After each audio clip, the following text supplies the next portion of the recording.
Majestueuse et réservée, élégante et raffinée, précieuse et coquette à la fois, discrète mais remarquable, tels pourraient être les qualificatifs qui résumeraient la dentelle du Point d'Alençon. Mais il en existe beaucoup d'autres, car comme à l'image d'une femme, elle conserve et préserve toujours sa magie et ses secrets. C'est à l'Atelier national du Point d'Alençon qu'est produite cette dentelle à l'aiguille. Un centre unique au monde, situé dans l'ancien collège des Jésuites, en plein cœur de la ville. Cet atelier perpétue un art et une technique vieille de 400 ans. C'est en 1976 que l'Atelier national du Point d'Alençon s'est trouvé rattaché au ministère de la Culture. Les ouvrages sont des commandes référencées du mobilier national.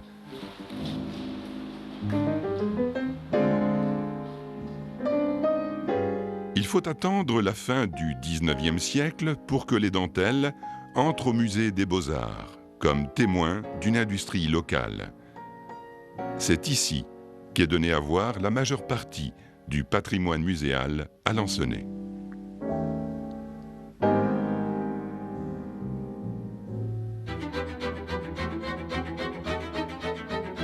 Cette production dentelière, inspirée de la broderie, est attestée dans la ville d'Alençon et ses environs, au moins depuis la première moitié du XVIIe siècle. Cette activité occupait alors toute une population, soit à domicile, en complément d'autres activités, soit dans de petites entreprises particulières. Environ 8000 personnes étaient affectées à ces travaux, pour des salaires relativement importants. Vers 1650, chaque hameau avait sa spécificité. Les dentelières n'œuvraient alors qu'à une seule étape de travail. Cette méthode, imaginée par une Alençonnaise, Madame Lapérière, maîtresse dentelière, joua un rôle important et déterminant dans l'organisation et la division du travail. On avait imposé le port de la dentelle à l'aiguille à certaines saisons. L'étiquette royale avait tout simplement pris des mesures pour porter de la dentelle à l'aiguille, en particulier du Point d'Alençon en hiver, et une dentelle au fuseau en été. Mais les modes ont leur revers. Si la Révolution porte un coup sérieux à beaucoup d'entreprises, l'art alençonnais subsiste et s'impose toujours. Napoléon Ier insuffla un renouveau en favorisant son rétablissement avec l'étiquette de cour. Et entre 1840 et 1880, les expositions universelles et industrielles créèrent des effets stimulants sur les fabricants, au point qu'à Londres, on sacra la dentelle d'Alençon, reine des dentelles. En 4 siècles, la précision du geste liée à une tradition séculaire et à un artisanat de haut niveau est demeurée intacte. Le temps n'aura jamais vraiment eu d'emprise sur cette technique. Il faudra attendre le début du XXe siècle, 1903 grâce à la Chambre de commerce, puis les années 30 en particulier, pour observer le renouveau de ce point.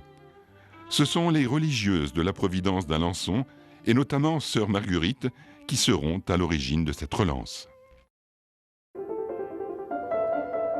La réalisation d'une dentelle à l'aiguille au Point d'Alençon comporte une dizaine d'étapes bien précises.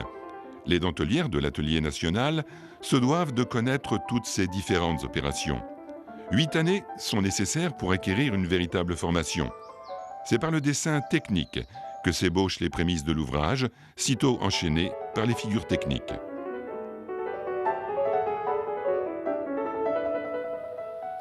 C'est une dentelière maîtrisant parfaitement bien toutes les étapes de fabrication de la dentelle qui doit définir et préciser tous les espaces ornementaux nécessaires à la réalisation de la dentelle.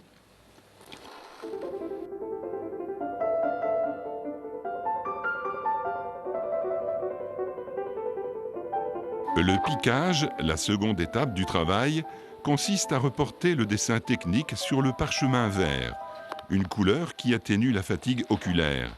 C'est une fine aiguille qui perfore à la fois le dessin technique et le parchemin sur le coussin. La trace ou le tracé est une phase importante de l'exécution, un geste de base qui fixe, cerne et définit la forme du motif. C'est en vérité l'armature de l'ensemble des étapes techniques qui vont suivre. Vous avez en surface un fil double définitif. Il reste à la base du parchemin sans jamais le traverser. Le réseau, la quatrième opération, est la véritable spécificité du point d'Alençon. Sans ce trait de génie des dentelières du XVIIe siècle, ce point n'aurait jamais connu un tel renom. Le réseau, c'est l'arrière-plan de la dentelle. Vous avez une boucle double qui s'exécute de gauche à droite dans le sens de l'écriture. Et dans le sens inverse, la boucle est renforcée, le dôme de la boucle est renforcé en passant 3 fois à l'intérieur.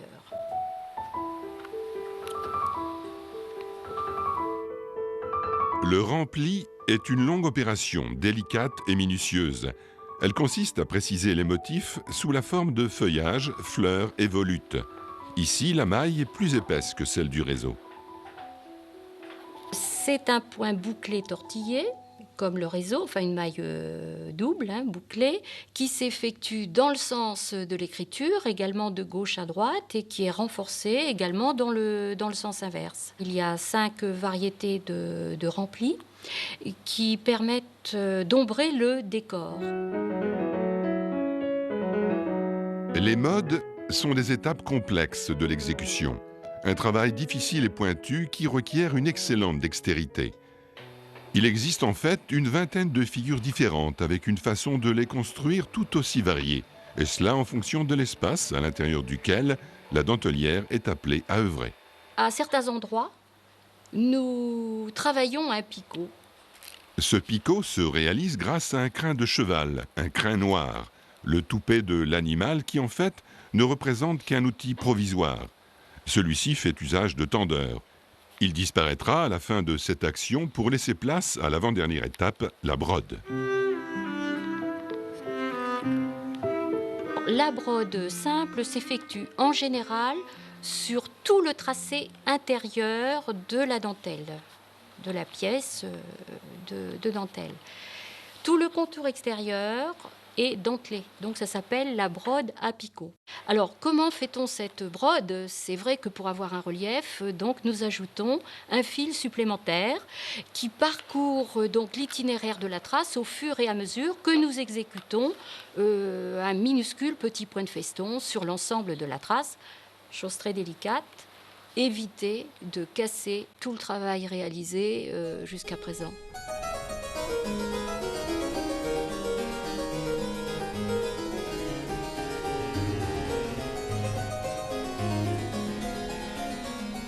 Pour effectuer et réussir une telle pièce jusqu'à son stade final, il faut environ 350 heures de travail. C'est dire l'importance de chaque action et la concentration apportée au moindre geste. C'est au levage, lorsque la pièce est détachée de son support, que la tension est la plus soutenue. C'est une opération effectivement très délicate parce que nous pensons à tout ce que nous avons donné en surface du parchemin, mais en même temps nous sommes stimulés par l'effet rendu de la pièce.